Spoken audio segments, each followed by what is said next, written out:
आज आमर माननीय मुख्यमंत्री 4.5 कोटी ओडिशा जनमानस नेता प्रिय मुख्यमंत्री नवीन पट्टनायक विजु जनता दल तरफ इस्ताहार पत्र बाहर कर आगामी 2034 मसीहा ओडिशा को 1 नंबर करने लक्ष्य अच्छी युवकों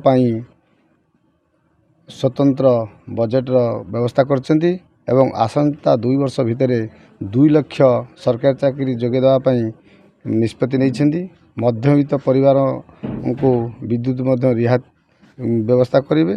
नुआ और योजना रे छात्र छात्री मानक वृत्ति व्यवस्था करछंती एवं कृषक मानकर ऋण छाड़ 1.5 लाख पर्यंत जोटा लक्षे टଙ୍କା थिला ताकू 1.5 लाख पर्यंत बिना सुधरे जोगेदेवे एवं एसएचजी महिला मानकर जो थिला 10 लाख पर्यंत सुधार छाड़ ताहा 15 लाख पर्यंत करिसेंती।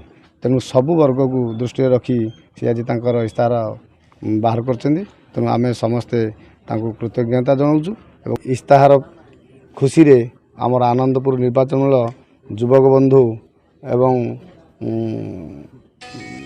विजु जनता दल समस्त कर्मी माने बाण फुटे ताकू स्वागत करिसेंती। यह एक भल पदक्षेप।